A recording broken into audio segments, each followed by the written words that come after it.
Got another one of them popping at the mouth or the side of his neck when he.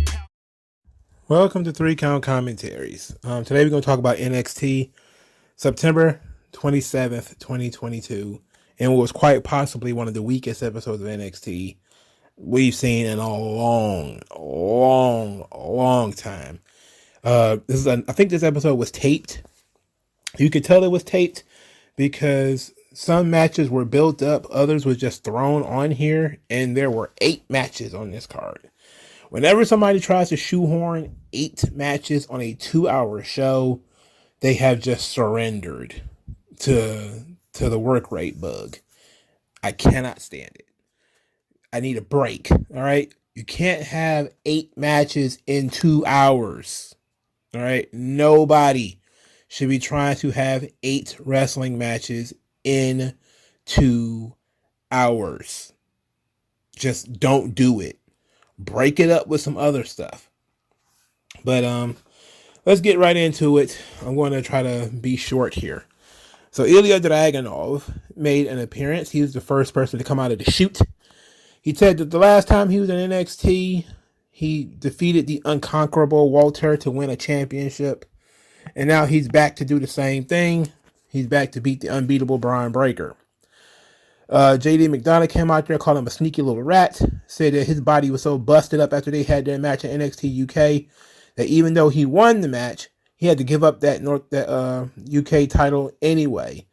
And said that he better stay on the sidelines because if he has to put him down again, he swears to God he's going to end his career. Braun Breaker came out there. Said that Ilya was a warrior. But this title, it goes nowhere. The crowd chanted for a triple threat, to which JD McDonough says, no, because I earned my spot, which is 100% facts. He earned his match. Braun Breaker then did Steiner math to come up with the triple threat match anyway. So now at Halloween Havoc, it will be a triple threat match. Ilya Dragunov, Braun Breaker, and JD McDonough. I hate it. It's a triple threat match. I hate it. I just don't see what the benefit is. Braun has already beaten JD McDonough. So us going back to that makes no sense. Trying to protect that match made no sense. If anything, just say Ilya Dragunov wants to fight the winner. And then we do Dragunov Braun at Halloween Havoc. I think the only reason you would do a triple threat match is if you intend to take the belt off Braun without beating him. Which, to me, might be the only way to do it. So it seems like they're probably going to put the belt on Dragunov and then just have Dragunov beat JD McDonough. Or have JD McDonough beat Dragunov. And Braun is going to continue chasing without having actually lost. Not a fan of it. I'm a big fan of Dragunov. McDonough is, I don't like this character, but Jordan Devlin is okay. Of course, Braun Breaker is the future. But I just don't like triple threat matches, especially when there's no heat between the 3 guys. It was just a 3-way challenge. It's like, oh yeah, well, okay, sure, whatever. Later in the show, Braun Breaker disappeared for the evening. He was done for the evening. But that can't be the same, he said, for Ilya Dragunov. Dragunov was backstage when he ran into Zion Quinn. Zion Quinn said he heard a lot about Ilya Dragunov, and he heard all of this hype, and it was apparently for nothing. And it says that a guy like him, being Dragunov, should have never gotten the opportunity to carry the ball because he got injured and he couldn't continue. But it said if a guy like him, he never even got an opportunity to carry the ball because if he did, he would take it, and nobody would have been able to take it from him. Ilya Dragunov says that he heard about Zion Quinn too. He heard that he had an X factor. He heard that he had potential, but he doesn't really see it. Then he says that no one will ever call you champion, and they agreed to have a match tonight. In a 100% shoehorned match, Ilya Dragunov versus Zion Quinn. And you know what? There's no good reason why Zion Quinn is a job guy. There's just no good reason for it. He's a big dude, good looking dude. He's confident. He's hard hitting. He's intense. He's a little plain when it comes to the gimmick. Partially it was the dancing shit that kind of killed some of it earlier, when he just started dancing with, I think it was Elektra Lopez. It was like, what the hell was up with that? And so apparently, there's a conspiracy theory amongst us who have been paying attention, especially during the era of when this guy should have been yanked out of NXT and brought up to SmackDown or something like that pretty immediately, that he probably pissed somebody off in NXT. That's got to be the only excuse where his guy is just absolutely doing jobs to everybody. I don't know when the last time I saw Zion Quinn win a match. And his characters and everything just not being proper. Like, I'm liking the heel gimmick that he's been doing, but a guy who looks like that, why the fuck is he doing jobs? I don't get it, especially to guys. I mean, Ilya Dragunov is a good dude. He's a good talent. I mean, this guy was able to beat Walter. So it's not the worst thing in the world. But then they do this. They had Quincy Elliott backstage with Sanga. Sanga was all down and out. He was in the dumps because he lost to Von Wagner, which I would be in the dumps if I lost to Von Wagner too. I would be in the dumps if I had to be in the same room with Von Wagner. I would be in the dumps if I had to make contact, human contact with Von Wagner. If I had to share oxygen with Von Wagner, I would need to pick me up. I would need a pep rally. In any event, Sanga lost to Von Wagner. He was down in the dumps. Quincy Elliott tells him to keep his head up and that everything will be all right. Quincy Elliott's wearing a lot of shirt. That is a lot of shirt that guy is wearing. In any event, Zion Quinn, having just lost to Ilya Dragunov, comes in and Quincy Elliott then makes fun of him by saying, hey, that X Factor you say that you have? I watched your match and I didn't see it. And I'm like, what the fuck are you talking about? Like, oh, they would have this fucking guy, that fucking guy, tell Zion Quinn he doesn't have an X Factor? And they had Vic Joseph kind of say that the tribal tattoo is the X Factor. Just saying basically that he's a Samoan or whatever. And look, the only way this makes any sense, that you would have a guy or a character like Quincy Elliott criticize a guy like Zion Quinn, is either A, you've got big plans for Zion Quinn. He basically just trying to make him eat humble pie and do a bunch of jobs because, hey, who knows, in the future he's going to be the fucking man. Or B, he pissed in somebody's Cheerios, he tried to fuck somebody's wife or something like that, in which case you're probably better off firing him than using them in the way that they've been using them. It is absolutely embarrassing. I want to grab Sean by his crooked eye and just correct that vision a little bit and say, I know you had a problem coming up in the business with guys like the Barbarian and the Warlord, big jack dudes, not really wanting to help you and put you over. I get that. I understand why you would be scarred by that. But don't take it out on this fucking guy. That guy could be money. That guy can fight Roman Reigns. That guy can fight, Gunther. That guy can fight Drew McIntyre. That guy can fight Karrion Kross. Why the fuck are we wasting any time on 5'7" Russians or fat weirdos? Why? He shouldn't even be in the same room with those guys. If he's doing jobs, he should be doing jobs to people who have a future. If he's doing jobs to anybody, Braun Breaker, okay. Tony D'Angelo, okay, sure. Carmelo Hayes, all right. Solo Sikoa when he was on the roster, yep, okay. I will accept him doing jobs to any of those guys. Him doing jobs for Ilya Dragunov, as much as I like Ilya Dragunov, no. Him doing jobs for Wes Lee, no. Him doing jobs for Quincy Elliott, fucking no. Why is he even sharing space with these people? What the fuck? It is incredibly frustrating. The match itself was fine, though. Zion Quinn didn't look awful. I mean, his in-ring and his promo skills, it will get better. He's one of those guys like Braun, like Tony D. He's been in this about a year and some change. So he's definitely going to get better at it. He's not perfect, of course, but he's definitely going to get better at it.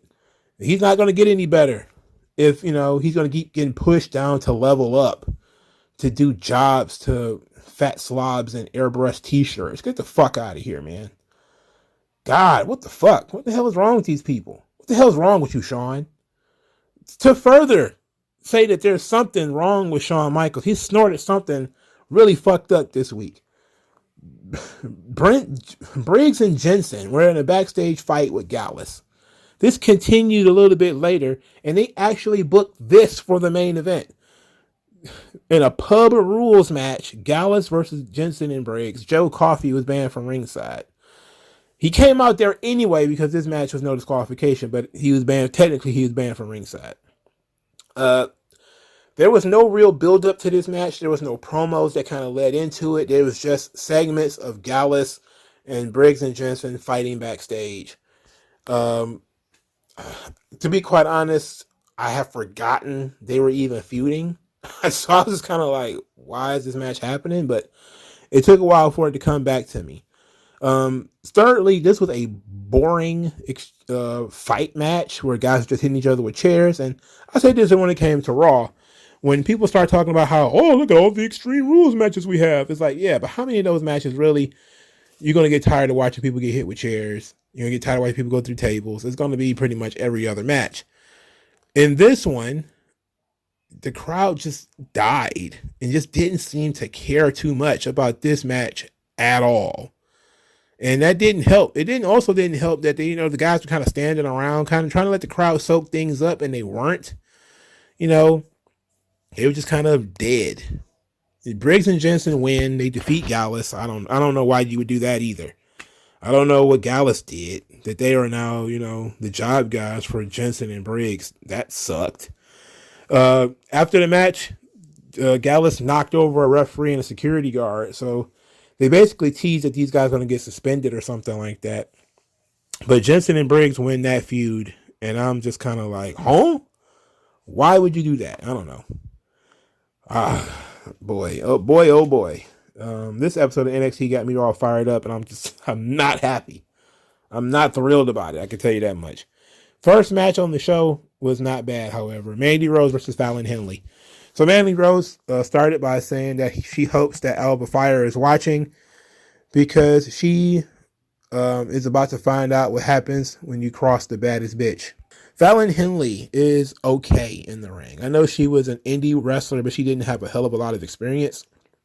So it's taken a little bit for her to find her footing in NXT. She hasn't had a bunch of matches. She's only had a few. A few meaning probably under 15. I think she's probably had a good 12 in NXT, if that many. But Mandy, of course, is getting so much better. And she wins clean with the kiss of the rose, the knee strike. After the match, post-match promo, Mandy Rose continues saying that Alba Fire is just jealous that she conquered 2 continents, and she might be the fire keeper, but Mandy Rose is the one who lights the fire. Not bad. Alba Fire then took over on the screen and said that she doesn't do verbal warnings. So then she said she wanted to have something a little bit more visual, and we get an "and new" hashtag "and new" was set on fire, but with the flaming bat of Alba Fire. Interesting. It was okay. A lot of people are really gassed up about Alba Fire. They need to keep that belt away from her. Keep it away from her. But you never really know. You never really know. Toxic Attraction will come back later, as they got into a bit of a tiff with Nikita Lyons and Zoe Stark. Nikita Lyons had defeated Kaden Carter in a match earlier in the night. It was just a match to have a match. I don't think there's any real heat between these two teams. They're both babyface teams as far as last I checked. Nikita Lyons and Kaden Carter had a little bit of a dance competition when they were kind of moving their butts around a little bit. That caught my attention. I was like, wait a minute, but it was hard to get the crowd to care about this because again, it's a babyface versus babyface match. There's no heat between these two teams. It's just that Lyons and Stark, which I can't believe is still a tag team, wants to be the tag team champions. Nikita Lyons wins the match with her spin kick and big split finish, which is perfectly fine. Uh, Kaden Carter, Nikita Lyons, and Sol Ruka, who we'll be talking about later. I have the same critique of all three of them. It was the same critique I kind of had about Tiffany Stratton when she was just getting started, is that you could see them thinking through their spots, and it takes them forever to execute. There's very little fluidity in what they're doing. And, fluidity comes with when you know what you're doing, you're not overthinking it. Like, watch Rey Mysterio, right? When you watch Rey or Psychosis, or you watch those, cruiserweight matches in WCW, they're doing complex spots, but they're not overthinking it. You don't see them thinking through things as they go along. But with Nikita Lyons, she's thinking through things as she goes along. That's why they do them in really slow motion. There's no fluidity to it. Like, she did a handspring headlock takeover in this match. Nikita Lyons did. And it was basically in slow motion. And not because she has a wide body either. It's just she probably was unsure about whether she was going to make the handspring and whether she was going to land properly. She's probably just overthinking it. And that makes your matches look real clunky. So she looked clunky in this match. But I love me some Nikita Lyons, but I'm still going to criticize her in-ring work. So she beat Kaden Carter. And of course, later they were talking about as if they were the number one contenders or whatever. Toxic Attraction, of course, said that the belts are theirs and they should be the rightful champions anyway. Then they threatened to jump Nikita and Zoe Stark when Alba Fire appeared out of nowhere and basically joined them. So they're kind of leading to a 6-woman tag. Okay, fine. I'm not thrilled about this Alba Fire thing. I definitely think if you're going to take the belt from Mandy, it should be somebody else. I see that they've now decided that Nikita Lyons can't be the one. She's going to be in the tag division, which is dumb. She's a solo star. Why she would be stuck in a tag team, I have no idea. But since it's not going to be Nikita Lyons, apparently it's going to take the belt from Mandy Rose.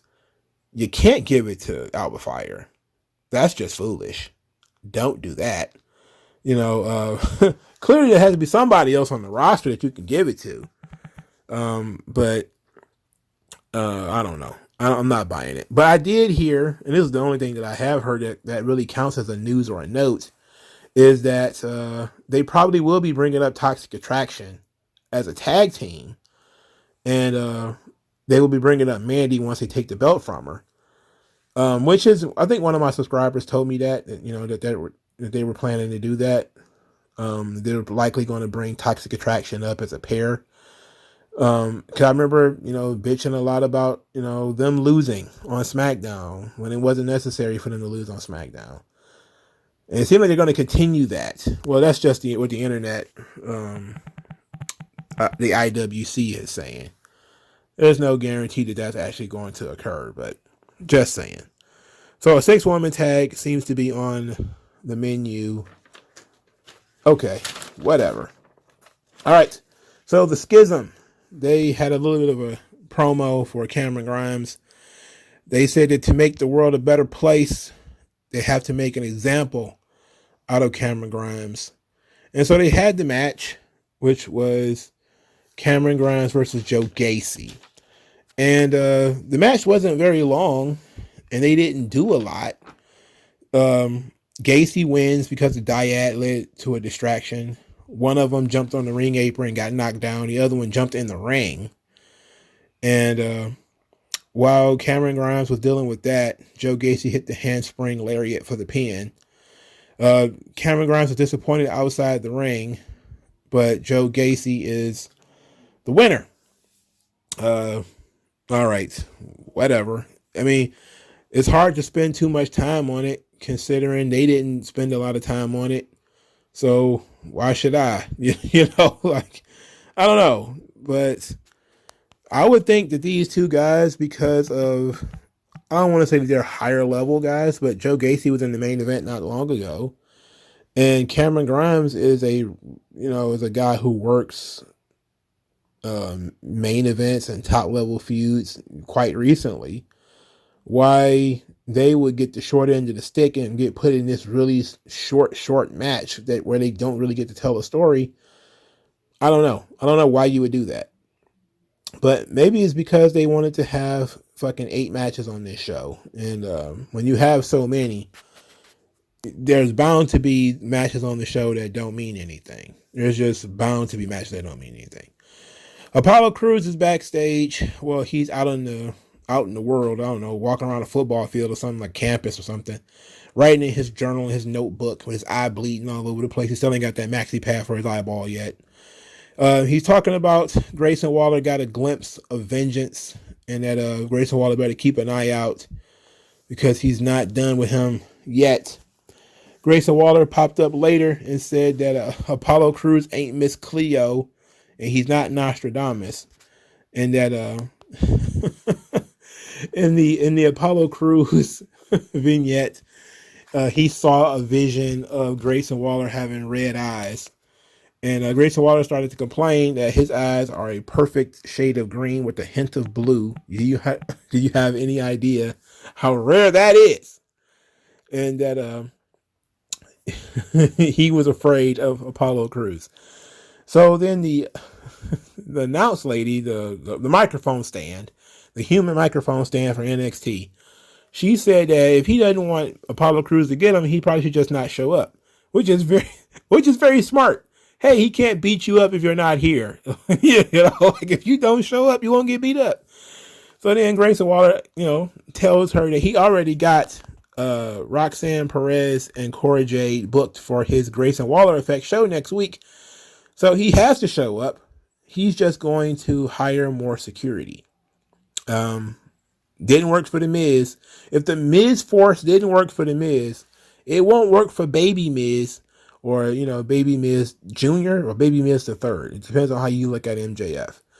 So, I like Grayson Waller. I don't know what's up with, I like the feud between these two guys, but I don't like Apollo Crews' superpowers. His bleeding eye, that's all fucking weird. That's just fucking weird. That's some shit that will probably pop up on the rise and fall of NXT. Like, we spent 4 weeks with a guy with his eye bleeding for no reason because he got poked in the eye. Like, bruh, get over it. You'll be all right. Why was an eye poke this much of a traumatic event? Like, hell, then Roddy Piper probably would have put him in the hospital. He'd have been in a coma fucking with Roddy Piper off some eye pokes. Because that was like the Roddy Piper's special move was poking people in the eyes. Get over it, Apollo. Man up. Speaking of manning up, Wes Lee defeated Tony D'Angelo in a match that made me so upset. I wanted to turn over my couch. So, for starters, Wes Lee, he was in the match with Don Tony. And Tony is, he's winning. He's beating the tar out of Wes Lee. Wes Lee leaps over the top rope, lands on Stacks. Stacks is infuriated, tries to climb in the ring. Tony D'Angelo, of course, orders him to get out. Wes Lee continues to taunt Stacks. Stacks gets back in the ring. Then he refuses to leave. He tries to attack Wes Lee, even though Tony D'Angelo is holding him back. He ends up getting himself ejected from the match. Then, after Stacks leaves, Tony D'Angelo still kind of takes control. There's a spot where Wes Lee does a drop toe hold into the corner. So Tony D'Angelo's knee falls. He hits his head on the turnbuckle, the middle turnbuckle. The referee is floating around Tony D'Angelo and decides that Tony D'Angelo's knee is too injured for him to continue. So via referee stoppage, Wes Lee wins. And if I thought this was legit, I wouldn't be this upset about it. But because this feels like a work, I am fucking furious that this is the decision that they went with. You were better off just getting him disqualified or getting him counted out. You went with a referee stoppage. So now I'm guessing, going to make a lone guess, that Tony D'Angelo is going to be furious that Wes Lee, he's probably going to be mad at Stacks too, because Stacks was distracting him all that time. But he's probably going to be mad at Wes Lee and wants to take Wes Lee out. And it's basically a backdoor way of putting Tony D'Angelo into another feud. But by making him look soft, I don't think that's the right thing to do. Look, want to give him some creativity. It's a creative finish to say that a guy got hurt on a simple move, and the other guy wins. It was something simple. Like they did something similar with like Edge and Matt Hardy, where Edge was kicking Matt Hardy in the head, but Matt Hardy was busted open and everything, and the referee called the match off. They didn't want to beat Matt. It was that simple. And it makes sense. They don't want Wes Lee to pin Tony D'Angelo. All right. But at least do something to the guy where you could see either A, it's Stack's fault, so he could blame Stacks, or Stacks can feel motivated that it is his fault, or B, it's something that actually looks like it fucking hurts.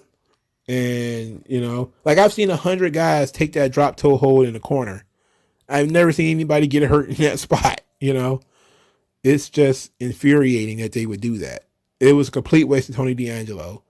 And there's another situation where we take a guy who, again, has potential, has a future, but this guy has promo and in-ring skill. And we're tying anchors around his ankles for smaller, non-talented, non-charismatic guys. I don't get it. I don't get their decision making in NXT. I don't understand it. I'm really not understanding what's going on now. Thankfully, Carmelo Hayes is here to make me feel better.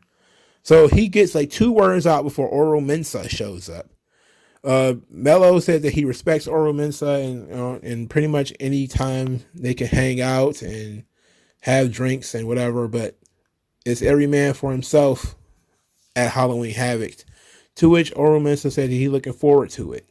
And I was like, okay. Now, Carmelo Hayes was bragging about smashing Wes Lee's head in the locker door. Otherwise, this wasn't really a heel thing. Like, this wasn't really a heel promo. He was just kind of like, oh, yeah, fuck Wes Lee. Oh, Oro Mensah, you're cool. Whatever. Like, what makes him cool? I don't know. I don't got all the answers. We got my favorite thing on the entire show. A day in the life of Pretty Deadly. It was so good. These guys are hilarious, right? And they're not afraid to go there. So the thing starts with their wake up regimen, which, you would think they joke that you would think we get up at 4 a.m. and go to the gym. But he's like, no, we wake up at 10 a.m. while everybody else is up at work. We get up at 10 a.m. And then they have breakfast in bed and they take turns feeding each other while wearing their tag team championships, by the way. And they sleep in the same bed. But we're going to talk about that in a minute. So this was great. It was hilarious. They talked about going to the gym and not using weights because they're not barbarians, right? They focus on their cardio. And then they say they spend 2 to 3 hours just appreciating each other. So they were doing sit-ups and doing a side plate check with the sit-ups. It was absolutely hilarious. They are ridiculous, bro. I love them so much. And they do sleep. They sleep in the bed.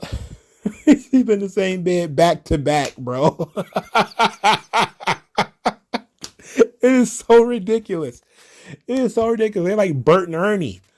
Like, that's what makes it so funny, though. Because, like, everything about this screams that these are gay dudes. But at the same time, they're sleeping back to back. Like, they're in bed in boxers together. And yet, it doesn't come across as being gay. It comes across as them being stupid. And I don't understand how that works. But it does. Like, of all the insanity of Pretty Deadly, they're fucking hilarious. Like, they're so entertaining that the gay stuff doesn't even matter. If they even are gay, which they probably aren't, they're narcissists. Like, that's the most hilarious thing about it, is it's not really sexual. There's no sex here. It's all ego. It's all just, they're so over the top, over the moon, and they like being together. They don't even look at it sexually. Like, we're looking at it like, oh my God, 2 guys are kind of sissified and sleeping in the bed together. They're looking at it as, this is my best friend. I appreciate him. I just want him around all the time. and their way of appreciating each other, they feed each other breakfast. They spend 2 to 3 hours in the mirror. They brush each other's hair. It's insane, bro. It is insane. But I love these fucking guys. Pretty Deadly stole the show for me. They were that good. I love them so much. We got Amari Miller. She showed up. I wondered, did she apologize for saying Sasha Banks wasn't black enough yet? Probably not, because she did a job to Sol Ruka, who came out there. She moved like a puppet on a string. Very agile girl. Very agile. I don't see how this is going to work. I listened to her vignette again. She mentioned nothing about wrestling, nothing about fighting. It's all, I'm at home in the water, sitting in the middle of the ocean, jotting down my thoughts and doing yoga. I'm like, what does any of this have to do with NXT or wrestling or fighting or wanting to be the champion or anything? It's just nothing of the sort. She's just a beach bum, right? And they continue with the beach bum thing because her theme song is literally like from Pulp Fiction. Like, huh. I'm like, oh my God. So she came out there and she did some tumbles and she did some rolling things.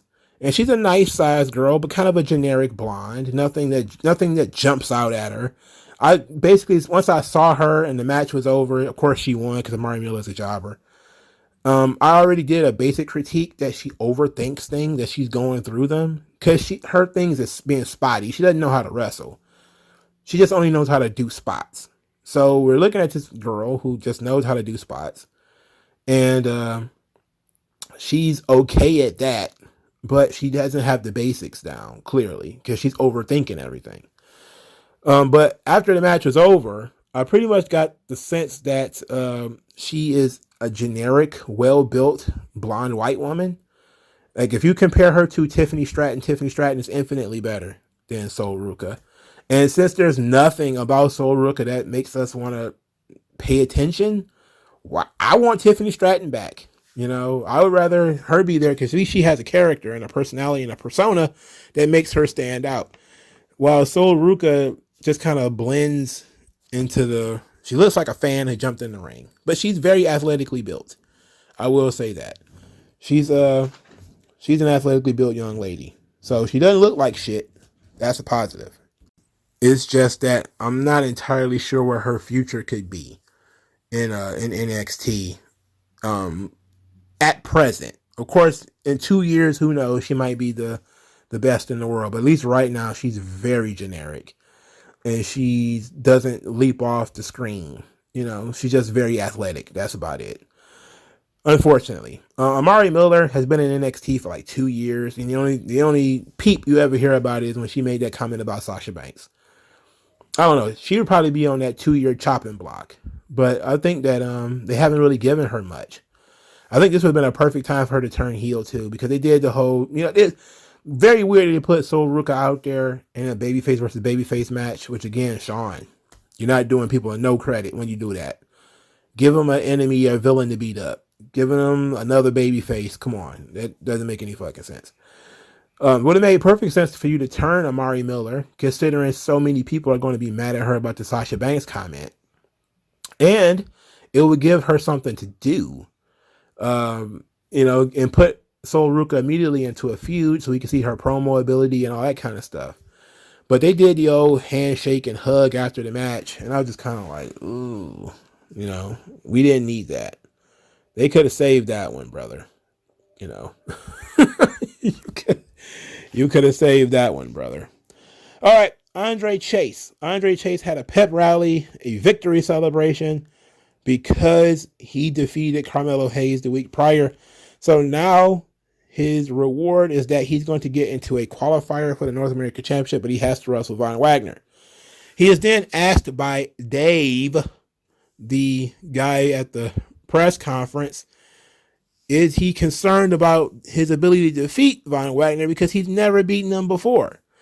To which Andre Chase blows up, says, "Who have you ever beat, Dave? Do you think that that's a 5-star question?"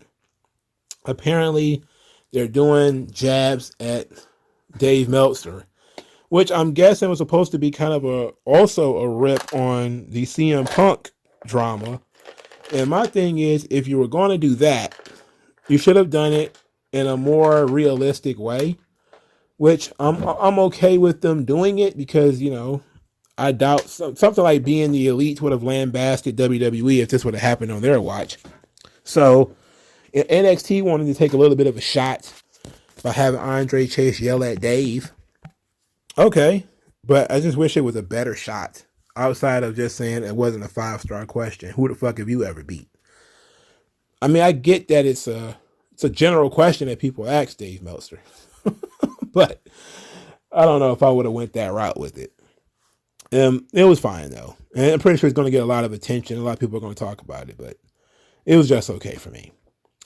Nathan Frazier, they still don't have a character for him, so they decided to just put him in a soccer jumpsuit or whatever, soccer shorts and soccer shirt, and use a lot of soccer puns, which the worst thing about NXT is the puns.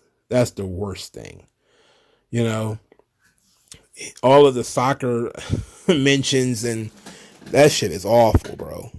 But basically talked about him and Axiom being 1-1, and it's exactly what I said. The winner will get a match, get a chance to be in the North American Championship match at Halloween Havoc. So now they're all tied up, and he expects Axiom to, you know, pull out his best moves and all that kind of stuff. All right, fine. I don't understand why they had to wrestle 3 times. Again, babyface versus babyface, not doing anybody any favors. Sean, get it together. And I'm expecting Nathan Frazier to win because he's the one they did the profile on this week. And he's the one apparently they're going to turn into fucking whatever soccer player is actually famous nowadays. That's not good, by the way. The guy has a lot of potential. Turn them into like random ass soccer player doesn't sound fun.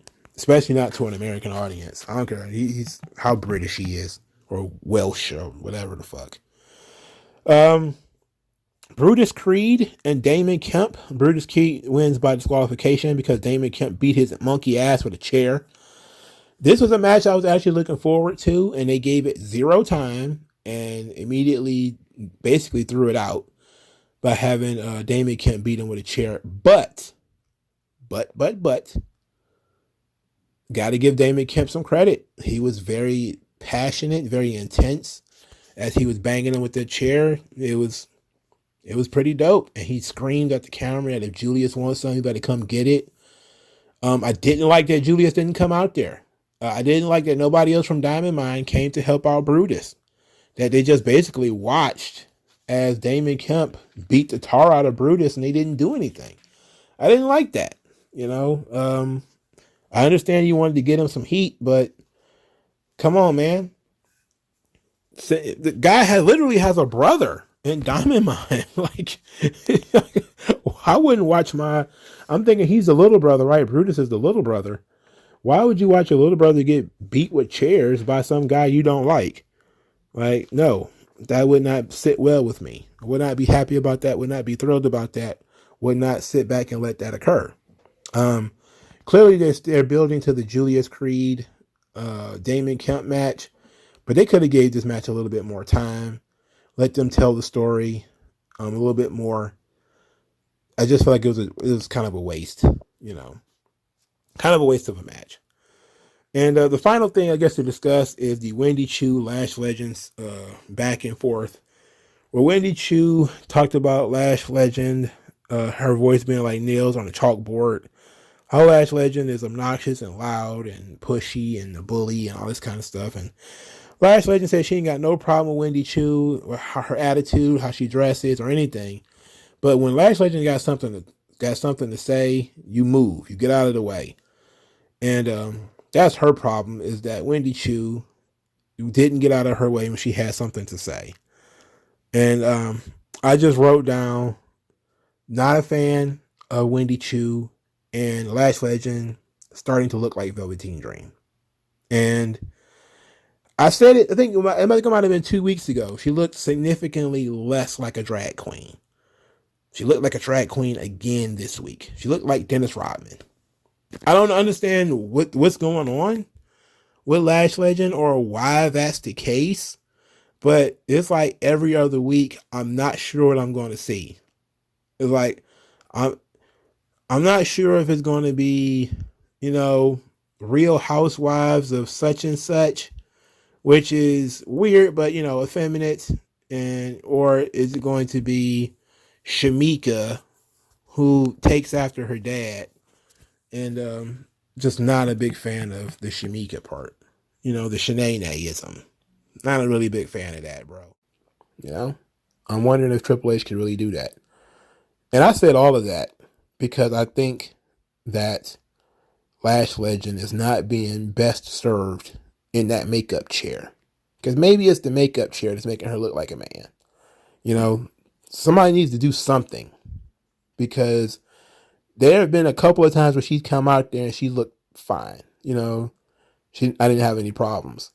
But this week is one of the many weeks where I looked at Lash Legend and had a problem. All right? Fix it. She ain't got to be the finest woman to ever walk the earth. But goddamn, can she not look like the Velveteen Dream in drag?